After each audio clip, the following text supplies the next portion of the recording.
हरियाणा के मुख्यमंत्री CM Manohar Lal live, उन्होंने बीपीएल कटे हुए राशनों पर बड़ी बात कही। उन्होंने कहा कि जिनके राशन कार्ड गलत कटे हुए हैं तो उनके राशन कार्डों को दोबारा 30 जनवरी तक दोबारा से चालू कर दिया जाएगा और उनको डबल राशन दिया जाएगा अगर उनकी गलती सही मानी जाती है। तो देख लेते हैं उन्होंने क्या क्या बातें कही राशन कार्ड को लेकर। अब ये सारा विषय जो आगे बढ़ा रहे हैं, इसके अंदर बहुत जो उपयोगी हमारा साधन वो है परिवार पहचान पत्र का। ये परिवार पहचान पत्र ऐसा एक कंसेप्ट है, ऐसी एक विधि है जिसको हमने ही लागू किया है और देश और दुनिया में इसको बहुत लोग सराहना मिल रही है। 165 अवार्ड हमको अपनी टेक्नोलॉजी के जितने कार्यक्रम हैं उसमें हमें मिल चुके हैं और जो परिवार पहचान पत्र इस विधा को हम उपयोग कर रहे हैं तो ये भी ठीक है। जब कोई नई चीज शुरू की जाती है तो निश्चित रूप से उसका हमें कभी कभी कठिनाई भी आती है और उस कठिनाई को दूर करने के लिए हम समय समय पर सब प्रयत्न करते हैं। मैं मानता हूं कि इसमें जो आने वाली कठिनाई है जनता इसमें सहयोग करेगी और उसके अंदर जो भी ठीक किया जाएगा अगले 1 महीने के अंदर परिवार पहचान पत्र के सारे विषय को इसको ठीक करने के लिए हम सब काम कर रहे हैं। हम लोगों ने स्थान स्थान के ऊपर चाहे एडीसी ऑफिस हो अथवा अन्य जगह पर भी कैंप लगाए हैं कि जिस किसी को लगता है कि गलती से मेरा परिवार पहचान पत्र के कारण से राशन कार्ड कटा है तो उनको राशन कार्ड बनवाने के लिए वहां जाना चाहिए। हाँ, जाने के बाद यदि वास्तव में ठीक कटा है तो संतोष भी करना चाहिए, क्योंकि इस पिछले वर्षों में 12-14 वर्ष से पहले कार्ड कभी बने होंगे, एक बार बनते हैं वर्षों तक उसका कोई हिसाब किताब लगाता नहीं था।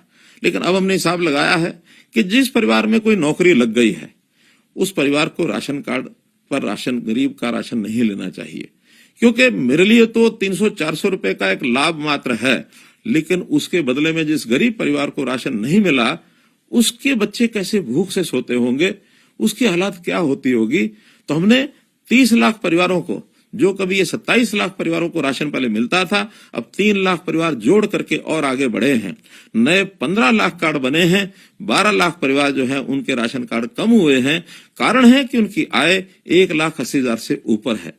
मुझे ये भी जानकारी मिली है कि बहुत लोग जिनके राशन कार्ड कटे हैं, जब वो ठीक कराने के लिए जा रहे होते हैं एडीसी ऑफिस की तरफ, तो रास्ते में जब उनको बताया जाता है कि आपके परिवार में तो एक आदमी की नौकरी है, तब उसको ध्यान में आता है कि हाँ नौकरी तो है, इसलिए आधे रास्ते से वापस भी मुड़ता है।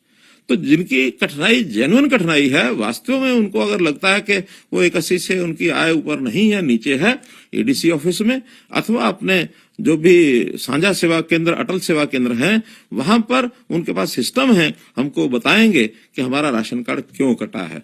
गलत कटा है तो एडीसी ऑफिस में जाने के बाद अगले 1 महीने के अंदर सबके राशन कार्ड बनवा दिए जाएंगे जिनके गलत कटे हैं। हाँ, एक आश्वासन और देता हूं, बल्कि एक सरकार के अधिकारियों पर भी हम जुर्माना लगाएंगे कि अगर किसी का कार्ड गलत कट गया है, उसकी आय 80 से नीचे है और कार्ड कटा है, तो जनवरी के महीने में ही आखिरी जनवरी तक उसको डबल राशन दिया जाएगा। अगर वो 20 किलो का हकदार है तो इस जनवरी के महीने में उसको 40 किलो राशन देने की और हम निर्देश उनको देंगे।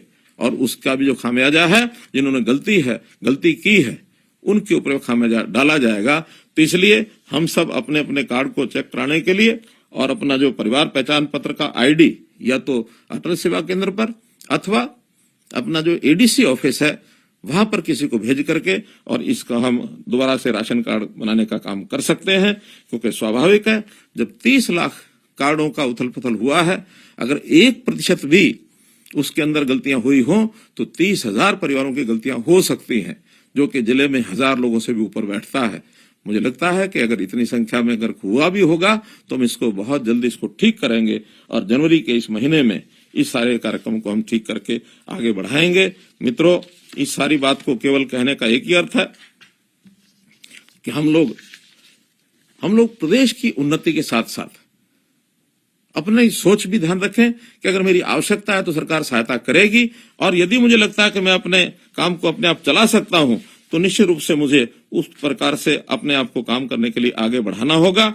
हम लोग लगातार इन चीजों पर ध्यान बनाए हैं कि जो भी कोई कठिनाई हमको ध्यान में आती है या जो भी कोई सुझाव आपसे हमको मिलेगा, उस सुझाव का हम ध्यान करके आगे बढ़ेंगे। हाँ, विपक्ष हमारे ऊपर जो कटाक्ष बार बार करता है उससे भी मैं सचेत करना चाहूंगा कि हमेशा ये विपक्ष कहते हैं कि नई व्यवस्थाएं ये खराब हैं, गलत हैं। आपको लगता है कि व्यवस्थाएं ठीक हैं तो उसका जवाब आपको देना चाहिए। बहुत लोगों के घर बैठे नौकरी लगी है, बहुत लोगों को कहीं किसी दफ्तर में जाना नहीं पड़ा है, और आगे भी हम इन चीजों को बढ़ाने वाले हैं। इनका कहना है कि हम परिवार पहचान पत्र को खत्म कर देंगे, इनका कहना है कि हम आएंगे तो मेरिट वेरिट को खत्म कर देंगे। तो ये सारी व्यवस्थाओं को खत्म करने से कितना दूभर व्यवस्था हो जाएगी, क्योंकि इनके साथ जो लोग लगे हैं उनके जो स्वार्थ पहले पूरे होते थे, अब स्वाभाविक है इन व्यवस्थाओं से उनको आगे बढ़ने के लिए, अपना स्वार्थ पूरा करने के लिए कोई स्थान बचा नहीं है। जब ये नहीं बचा है तो स्वाभाविक उनकी जो तकलीफ है उनको होगी ही। तो मैं इन सब विषयों को लेकर के आपसे यही निवेदन करता हूं कि पिछले वर्ष में 2022 में जो उपलब्धियां हमारी हैं उसके ऊपर आप लोग जरूर विचार करें। सुझाव आपकी ओर से आएंगे, हम उसका जरूर आप मेरे पास किसी भी तरीके से भेजेंगे, और अच्छे सुझाव जो होंगे उसका पालन करेंगे, उसको आगे बढ़ाएंगे, और इन उपलब्धियों के आधार पर, इन अनुभवों के आधार पर अगला 2023 का वर्ष, ये 2023 का वर्ष और कैसे सुखी हो, इसकी भी हम जरूर चिंता करेंगे। अब 2023 के वर्ष में बहुत से हमको ये काम करने हैं, और उन कामों के अंदर जैसे भर्तियां हैं, ग्रुप बी और ग्रुप सी और डी की भर्तियां, ये सीट यानी सीईटी के माध्यम से, कॉमन एलिजिबिलिटी टेस्ट के माध्यम से हम करेंगे। हमें किसी की भी स्वार्थ पूरे करने की आवश्यकता नहीं है। हम इन सेवाओं को कैसे आपके घर पर पहुंचाए इसका करेंगे। किसान बंधु जो अपनी जमीन को लेते हैं उनके डिजिटल रिकॉर्ड, इनको हम ठीक करेंगे, इसमें भी किसी प्रकार की कठिनाई नहीं आने देंगे। स्वास्थ्य सेवाएं ये आपके घर तक कैसे पहुंचे, इसको अधिक से अधिक कैसे बनाए, ये हम पूरा करेंगे। रोजगार के नाते अधिक से अधिक लोगों को रोजगार कैसे मिले, 1 लाख नौजवानों को हम विदेश भेजने की भी तैयारी कर रहे हैं ताकि उनको विदेश भेजा जाए, और किस प्रकार से जिसकी स्किलिंग, जिसका हुनर उसकी आवश्यकता है उसका भी विकास हम करेंगे। तो इस रोड मैप के ऊपर हम लोग चल रहे हैं। एक सूचना आपको ये भी देनी है कि सन 2023 प्रधानमंत्री जी के प्रयत्नों के कारण से यूएनओ ने इसको मोटे अनाज का वर्ष, अंग्रेजी में मिलेट ईयर, ये कहा है। तो इस वर्ष में हमको मोटा अनाज, ये शरीर के लिए बहुत उपयोगी एक तत्व है, इसका हमको उपयोग करना चाहिए। इससे हमारे शरीर में बीमारियां कम आती हैं, और बहुत तो खान पान ऐसा है जिससे हमारी जो बीमारियां हैं वो भी ठीक होती हैं। तो इस मिलेट ईयर के नाते से अपने घरों में जो बाजरा है, चाहे उसमें और जो अनाज हमारे हैं उनका उपयोग करके, और हम इसका एक प्रकार से मिलेट ईयर का एक वर्ष ये मनाएं, और हम लोग इस विषय को आगे बढ़ाते हुए वर्ष में, आने वाले वर्ष में हम कैसे और ज्यादा मेहनत से काम कर सकें, ये संकल्प भी मुझे लेना है। पहले भी आपके साथ चल करके हम लोग आगे बढ़े हैं, अभी भी इस यात्रा को आपको साथ लेकर के आगे बढ़ेंगे।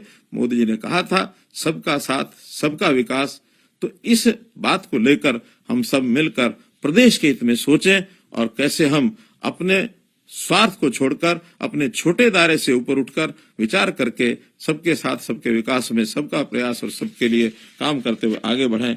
यही आपसे निवेदन करते हुए पुनः आने वाला नववर्ष 2023 आप सबके लिए बहुत बहुत मंगल हो, बहुत बहुत शुभ हो। मेरी ओर से आपको बहुत बहुत बधाई, बहुत बहुत शुभकामना।